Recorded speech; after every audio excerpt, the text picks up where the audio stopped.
আজি বিটিআৰ শান্তি চুক্তিৰ তৃতীয় বৰ্ষপূৰ্তি কোকৰাঝাৰ চহৰৰ গ্ৰীণফিল্ডত দিনজোৰা কাৰ্যসূচীৰে তৃতীয় বৰ্ষপূৰ্তি উদযাপন কৰা হৈছে।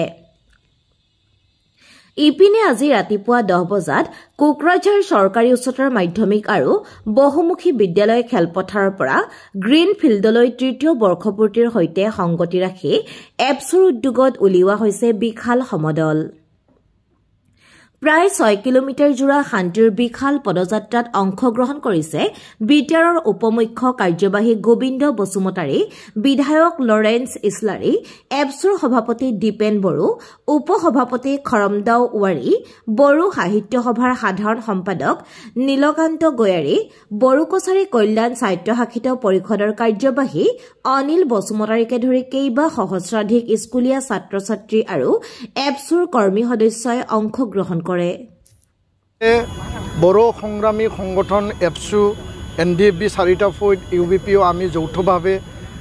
ভাৰত চৰকাৰৰ অসম চৰকাৰ আমি শান্তি চুক্তি স্বাক্ষৰ কৰিছিল আৰু 4টা বছৰ দফাসমূহ আছিল। সেই দফাসমূহ ৰূপায়ণৰ কাৰণে বা চুক্তি সম্পাদনৰ কাৰণে ভাৰতৰ প্ৰধানমন্ত্ৰী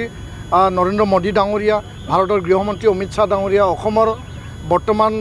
মুখ্যমন্ত্ৰী হিমন্ত বিশ্ব শৰ্মা ডাঙৰীয়া, সেই সময়ত মুখ্যমন্ত্ৰী সৰ্বানন্দ সোণোৱাল ডাঙৰীয়া আৰু সেই সময়ত এপছুৰ সভাপতি চুক্তি স্বাক্ষৰকাৰী প্ৰমোদ বড়ো ডাঙৰীয়া, NDFB ৰঞ্জন দৈমাৰী ডাঙৰীয়া, গোবিন্দ বসুমতাৰী ডাঙৰীয়া, চাওৰাইগ্ৰা ফেৰেংগ্ৰা ডাঙৰীয়া, মিনেশ্বৰ বসুমতাৰী ডাঙৰীয়া, UBP সকলোকে মই আজি পুনৰবাৰ ধন্যবাদ জ্ঞাপন কৰিছোঁ। বড়ো শান্তি চুক্তি এটা টাইম টেষ্টেড এটা চুক্তি আছিল আৰু এইটো আমি অগ্ৰণী ভূমিকা লৈ পেলাই আমি চুক্তি সম্পাদন কৰিছিল। নৰ্থ ইষ্টত অসমত প্ৰায় 8-9টা চুক্তি সম্পাদন হৈ গ'ল আৰু এই চুক্তিয়ে মাজত যদি আমি ষ্টাডি কৰোঁ বড়ো শান্তি চুক্তি আজিৰ ক্ষেত্ৰত যি ৰূপায়ণৰ যিখিনি ব্যৱস্থা সেইটো যথেষ্ট আমি ফলাফল লাভ কৰিবলৈ সক্ষম হৈছে আৰু লগতে এই যে চুক্তিৰ লগত যিখিনি ৰাইজৰ আকাংক্ষা আছিল, আজি আমি শান্তিৰ বড়োলেণ্ড আমি পালোঁ, বিটিআৰ সম্প্ৰসাৰিত বড়োলেণ্ড আমি পালোঁ আৰু বড়ো কছাৰী ৱেলফেয়াৰ কাউন্সিল আমি বিটিআৰৰ বাহিৰত আমি গঠন কৰিব পাৰিলোঁ আৰু এই চুক্তিৰ লগত আমি ঐক্যতাৰ এটা বড়োলেণ্ড পালোঁ, এই চুক্তিৰ লগত প্ৰগতিৰ এটা বড়োলেণ্ড পালোঁ আৰু আমি আশা কৰিছোঁ যে বৰ্তমানৰ যি BTC বা যি BTAD আছিল সেই BTCটো এই বিটিআৰটো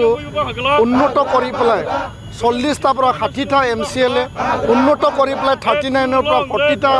বিভাগ ছাবজেক্ট যোনটো পাৱাৰ এণ্ড ফাংচন আৰু লগতে BTAD নামাকৰণটো বিটিআৰ নামাকৰণ কৰি পেলাই কাৰ্বি আংলং বড়োসকলক 6 শিডিউল যি অধীনত থকা বড়ো কছাৰীক ST হিলৰ মৰ্যাদা দি পেলাই এই ৰাজনৈতিক আৰু সাংবিধানিক সুৰক্ষিত ভৱিষ্যত কৰি আগুৱাই নিয়াৰ স্বাৰ্থত উপেন্দ্ৰমৰ যি এটা এটা সপোন আছিল যে এই সপোনক ভাইব্ৰেণ্ট বড়োলেণ্ড এটা উন্নত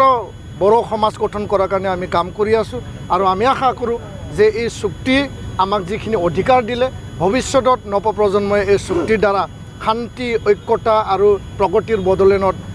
আৰু গোটেই অসম আৰু ভাৰতত বসবাস কৰা বড়োসকল শান্তিৰে জীয়াই থকা বা আগুৱাই যোৱাৰ কাৰণে এটা সংকল্পবদ্ধ আমি পুনৰ লৈছোঁ আৰু এটা মৰ্যাদা আমি পাইছোঁ। চুক্তিবিলাক সম্পূৰ্ণ হ'লনে? বড়োসকলৰ যিটো চুক্তি আছিল সেই চুক্তিবিলাক সম্পূৰ্ণ হ'বলৈ গৈ আছে। সেই বহুতো দফা এতিয়া ৰূপায়ণ হৈছে। এটা সময়ত BTAD নামেৰে 4খন জিলা ইয়াত আছিল। আজি 2020 চনত তামুলপুৰ জিলা নতুন গঠন কৰা হ'ল। শোণিতপুৰ বিশ্বনাথত 41 গাঁও অন্তৰ্ভুক্ত কৰি পেলাই সম্প্ৰসাৰিত গহপুৰলৈকে সীমা সম্প্ৰসাৰণ কৰা হ'ল আৰু অতিৰিক্তভাৱে গাঁও সোমোৱাব লগা আছে। এইটো আমাৰ মূল দফা আছিল। তো বৰ্তমান এইটো এটা এক্সটেণ্ডেড সম্প্ৰসাৰিত এটা বিটিআৰ আমি পালোঁ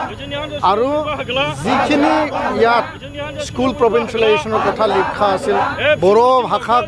ৰাজ্যিক মৰ্যাদা দিয়া, সহকাৰী ৰাজ্যিক ভাষা মৰ্যাদা দিয়া তাত লিপিবদ্ধ আছিল। NDFBৰ যিখিনি বিষয়সমূহ আছিল কেছ উইড্ৰ কৰা সেইটো 263 উইড্ৰ হৈ গ'ল আৰু ইয়াৰ লগত 441 পৰিয়ালক শ্বহীদ পৰিয়ালক এক্স গ্ৰেচিয়া ডাঙৰীয়া 5 লাখ টকা দিয়া অলৰেডি হৈ গ'ল আৰু ইয়াৰ লগতে 4203 যি আমাৰ ৰিহেবিলিটেশ্যন পেকেজ এইটো প্ৰদান কৰা হ'ল ৰঞ্জন দৈমাৰী ডাঙৰীয়া বৰ্তমান জেলত আছে NDBৰ এক্স কেডাৰখিনি এতিয়াও বৰ্তমান NIA কোৰ্টত CBI কোৰ্টত আছে তেওঁলোকক মুকলি আকাশত ওলাই দিব লাগে আজিৰ এই চুক্তিৰ দিনত আমাৰ প্ৰধান দাবীসমূহ হ'ল যে চুক্তিৰ আধৰুৱা হৈ থকা যিবিলাক দফাসমূহ সময় সাপেক্ষে টাইম বাউণ্ড